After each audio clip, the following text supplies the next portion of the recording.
इस कार्यक्रम के पुण्यार्चक हैं परम पूज्य मुनि श्री 108 पार्श्व सागर जी महाराज एवं ब्रह्मचारिणी बहन अष्ट प्रतिमाधारी श्राविका सुधा जी के लौकिक जीवन के परिवारी जन CA Sudhir Jain, Vinita Jain, CA Shubham Jain, Ritika Jain, firm Sudhir Kumar Jain and associates, SKJ advisory services private limited, office at Kolkata and Delhi, Shri Munna Lal, Shrimati Munni Devi, पुत्र पुत्रवधू Shri Santosh, Shrimati Babita, Diksha Vidhan, firm MSSC Jain construction company, Narmadapuram, Madhya Pradesh.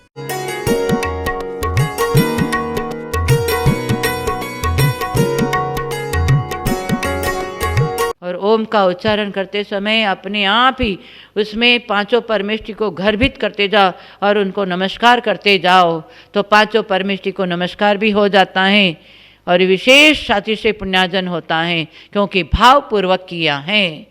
और जहाँ भाव लग जाता है, भाव पूर्वक जो क्रिया करते हैं, तो कर्मों की निर्जरा होती है। और ऐसे ही आपने थोड़ा बहुत कर लिया तो पुण्य बंद होता है, और वो पुण्य से आपको जो चाहते वो फल मिलेगा। और आज चाह क्या है? आज क्या चाहें? भाई घर में सुख शांति हो जाए, हाँ, हम जो चाहते वो मिल जाए, परिवार में हमारा जो भी कुछ अटका हुआ काम, हाँ, सफल हो जाए। ये भाव से यदि कर रहे हैं और मंत्र जाप करते हुए, पुण्य तो बंद होगा ही होगा, परंतु वो पुण्य संसार का कारण बनेगा। तो ऐसे संसार में तो आप भटकते आए, हाँ, कोई भी ऐसी पर्याय बाकी नहीं रही जहाँ आत्मा उस पर्याय को धारण करके नहीं आई। कोई भी भोग वस्तु ऐसी नहीं है जो आत्मा ने नहीं भोगी, सब भोग के आए। फिर भी हम आज अज्ञानतावश इन वितराग भगवान के सामने, गुरुओं के सामने भी हम बाहर की आशा आकांक्षाओं को लेकर आते हैं, हाँ। तो उस आशा आकांक्षाओं से, भगवान का नाम लेने से, गुरु के आशीर्वाद से थोड़ा बहुत काम हो जाएगा, परंतु जो समय आपको अपने खुद के लिए मिला था, वो आपने खुद के लिए तो कुछ नहीं किया, हाँ, और पर्याय परिवार परिग्रह के लिए करते रहे, तो हमारा वो समय निकल गया। फिर आप बुढ़ापा में चाहें कि मैं कुछ करूं, तो बुढ़ापा में कुछ नहीं कर सकते हैं। वृद्धावस्था में शरीर शिथिल हो जाता है, शरीर जो चाहते हैं वो काम नहीं कर पाएगा, क्योंकि हम जवानी में जो हमें शक्ति मिली थी, उस शक्ति का हमने दुरुपयोग कर लिया। दुरुपयोग किया कि नहीं किया?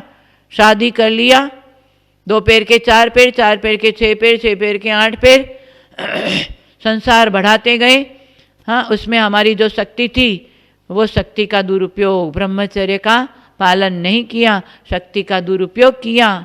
नहीं तो शक्ति अनंत है, शक्ति आत्मा में।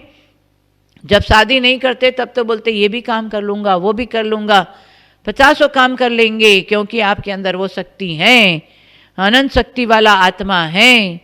पर अभी पंचम काल में हीन सहनन है, फिर भी शक्ति तो है, 2 सहनन तो है अपने पास में, पर उस सहनन से आज दिगंबर संत उपवास, व्रत, नियम, साधना कर रहे हैं।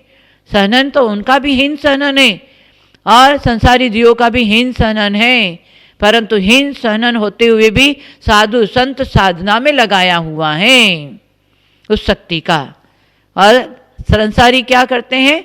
उसका दुरुपयोग कर रहे हैं, दुरुपयोग करके फिर शक्तिहीन हो जाता है, और फिर जो कुछ चाहता है वो प्राप्त नहीं हो सकता है। जो प्राप्त करने के लिए जीवन मिला वो प्राप्त नहीं किया, और बचपन गया, जवानी, जवानी गई और बुढ़ापा आ गया। फिर बुढ़ापा देखकर रोया, फिर बुढ़ापा में कुछ नहीं कर सकेंगे। 3 पड़ाव मिला है।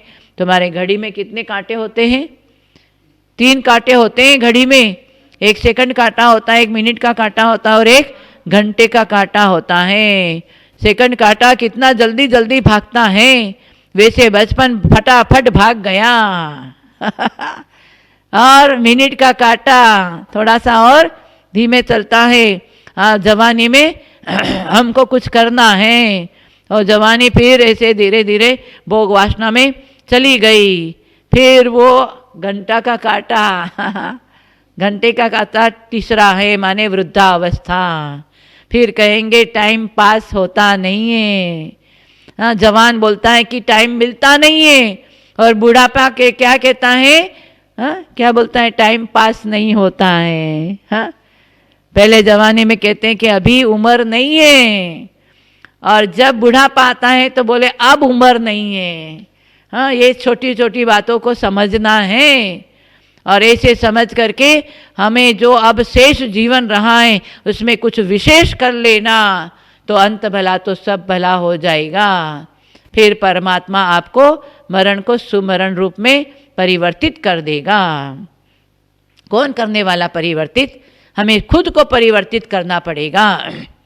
हाँ, नहीं तो वक्त तो बदलता है, दिन बदलता है। हम लोग क्या करते हैं, मित्र बदलते हैं, खाना रोज रोज खाना बदल बदल के खा रहे हैं। हाँ, घर बदलते, मित्र बदलते, सब बदलते हैं, परंतु जो अपने खुद को बदलना चाहिए वो हम खुद नहीं बदल रहे हैं। बदलना तो अपने को खुद को पड़ेगा, इसलिए दूसरों को बदलने की जरूरत नहीं है। अपने खुद को बदलेंगे तो निश्चित आज नहीं तो कल, एक भाव में नहीं तो 7-8 भाव में हमारी खुद की आत्मा एक दिन खुदा बन जाएगी। इसलिए दूसरों के लिए जीना नहीं है, स्वयं के लिए जियो। हम हमेशा कहते हैं जियो बाहर रहो अंदर, ये सूत्र को अपना लेना। तो ये 3 पड़ाव में अंतिम में भी शेष में भी विशेष कुछ कर लो तो आपका जीवन सफल हो जाएगा। नहीं तो जब तक अटपट में रहे तब तक खटपट होए, जब मन की अटपट मिटे झटपट दर्शन। अटपट खटपट से बचना हो, धर्म ध्यान में आगे आ जाओ तो हमारा जीवन सफल बन जाएगा। पंच कल्याणक महामहोत्सव की आचार्य श्री शंभो सागर जी गुरुदेव की, द्वादशांग जिनवाणी माता की जय। आत्म कल्याण के लिए ये भी सच्चा धर्म है। सच्चा धर्म क्या है? अहिंसा धर्म।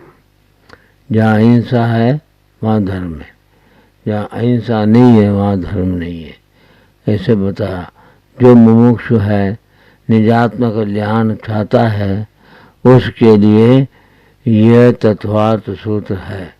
यह सूत्र द्वादशांग का सार है। विशेष बुद्धिमान भव्य है उनके लिए इशारा काफ़ी है। जैसे अकरंक कम बुद्धि वालों के लिए हैं, अन्य आचार्यों ने हैं, जैसे अकरंक बुद्धिमान थे हैं, उनको इशारा काफ़ी था। अन्य आचार्यों ने उमा स्वामी के इसी सत्वा सूत्र पर अनेक टीका ग्रंथ लिखे हैं। हाँ, ये तो आप जानता है, आप जानते हैं, पढ़े हैं। खास 4 अध्याय में जीव तत्व का वर्णन किया है। जीव आप भी है, मैं भी हूँ, सिद्धात्मा भी है। इस 3 लोक में अक्षयानंत जीव है। जो सिद्ध है उनका पंच परावर्तन समाप्त हो चुका है। जो 4 गति में विषयों में सुख मानकर व्यवहार में धर्मार्थ काम पुरुषार्थ अर्थ काम पुरुषार्थ कर रहे हैं, आगे भी करते रहेंगे। उनको मिथ्या दृष्टि मुँह मार्गी कहा है। वह 363 मत वाले हैं, 850 मिनट सेकंड में भी भरे हुए। इनका दर्शन मोह का जीव उदय, तीव्र उदय, दर्शन मोह का तीव्र उदय, ऐसे बात केवल ज्ञानी ने कहा है। जो भव्य है उपवाय उपशम क्षेषम क्षायिक सम्यक दर्शन के साथ है, वह आर्यखंड में 170 आर्यखंड में मोक्ष मार्ग में रहने वाले धर्म को समझने वाले हैं। अतः दंशन मूल धम्मो आगम में कहा है। जिसको यह बात काललब्धि से समझने में आया वह जीव वेद ज्ञानी है, ऐसा आचार्य ने बताया। इसलिए हमारे जीवन में आप जीव है, आप अपना कल्याण चाहते हैं। जो जीव अशुभ भाव है, अशुभ भाव वाला है, उसको बोलते अशुभ भाव है, शुभ भाव उपाय है और शुद्ध भाव उपाधेय है। विरक्त होकर निज आत्मा का उद्धार हेतु मोक्ष पुरुषार्थ में रखता है, योग्य गुरु को भी चुनता है, अपना कम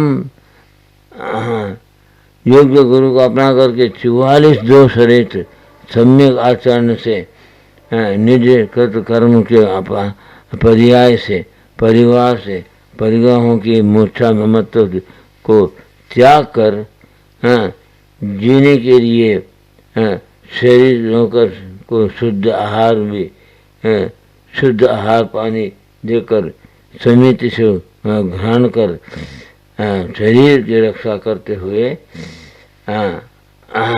अंतरंग 14 परिग्रहों के त्यागी बनकर, अंतरंग में 14 परिग्रह है उसको त्याग करता है और बहिरंग परिग्रह त्याग करते हुए और अंतरंग 6 तप कर है, 6 तप करते हुए बहिरंग 6 तप करते हुए और जैसे भर चक्रवर्ती ने समान भर चक्रवर्ती समान वैराग्य सौभाग्य को 12 व्रतों का पालन करते हुए इंद्रियों का दासत्व त्याग कर जिनेन्द्र का दासत्व को स्वीकार कर शुभोपयोग में ही तीर्थंकर के समान देशव्रति का आचरण करने का सौभाग्य इस मानव पर्याय में संभव है, देव को भी संभव नहीं है, क्योंकि जो संयमी नहीं बन सकता है।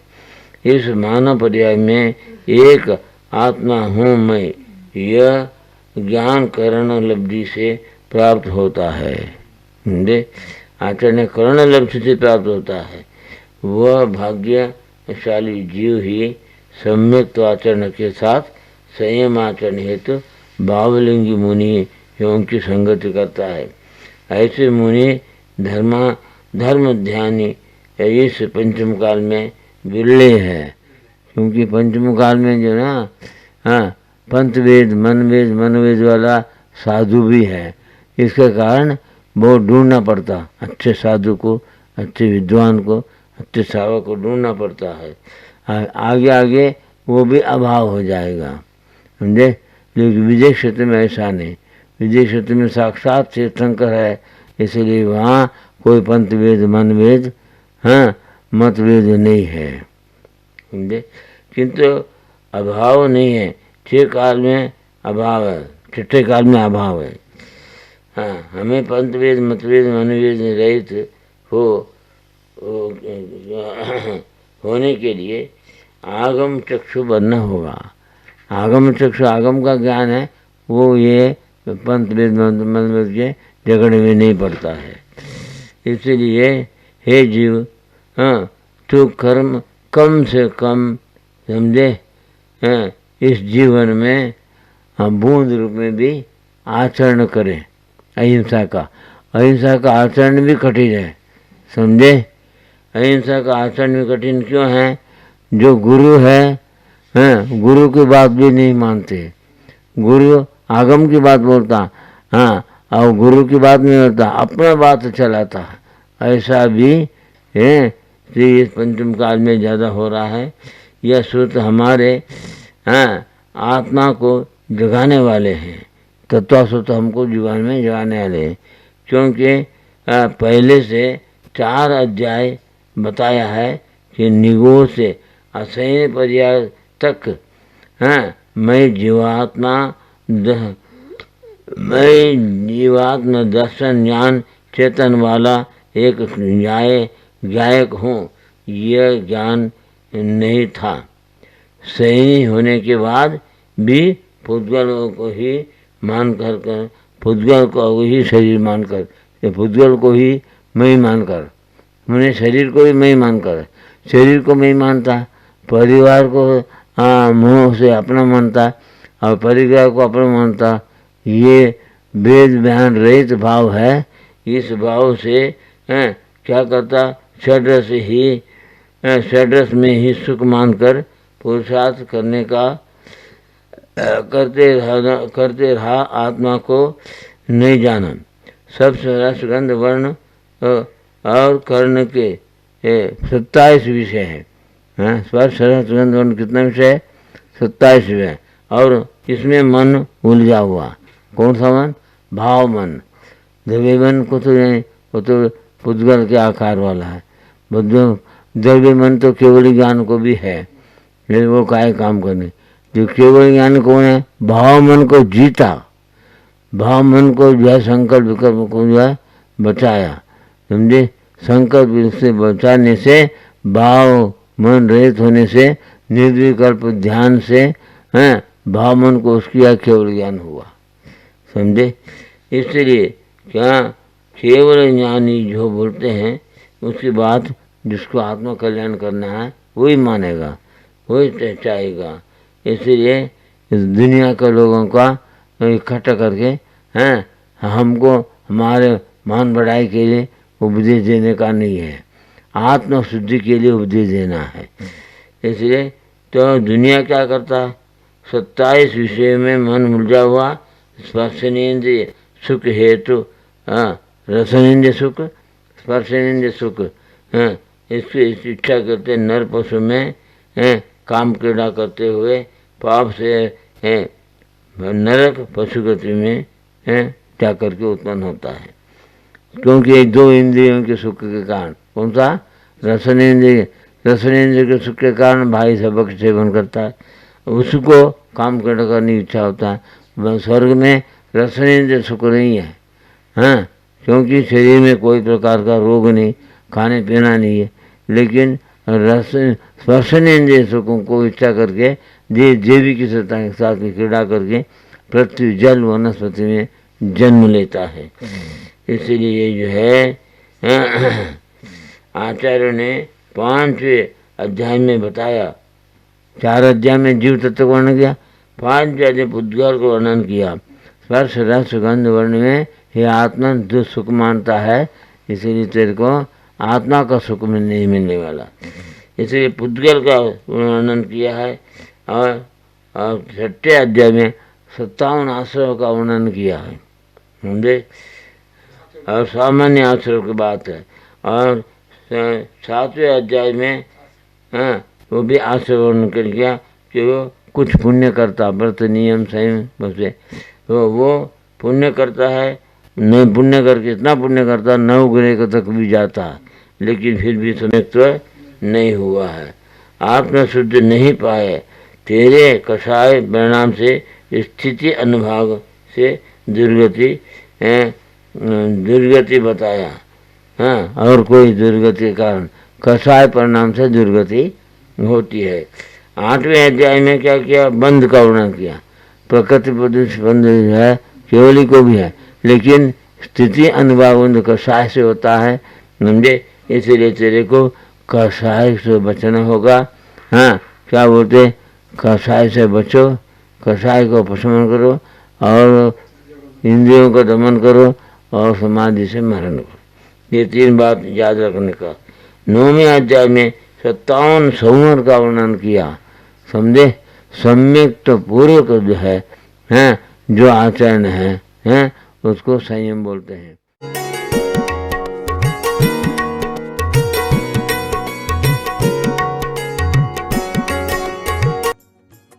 इस कार्यक्रम के पुण्यार्जक थे परम पूज्य मुनि श्री 108 पार्श्व सागर जी महाराज एवं ब्रह्मचारिणी बहन अष्ट प्रतिमाधारी श्राविका सुधा जी के लौकिक जीवन के परिवारी जन CA Sudhir Jain, Vinita Jain, CA Shubham Jain, Ritika Jain, firm Sudhir Kumar Jain and associates, SKJ advisory services private limited, office at Kolkata and Delhi, Shri Munna Lal, Shrimati Munni Devi, पुत्र पुत्रवधू Shri Santosh, Shrimati Babita, Diksha Vidhan, firm MSSC Jain construction company, Narmadapuram, Madhya प्रदेश।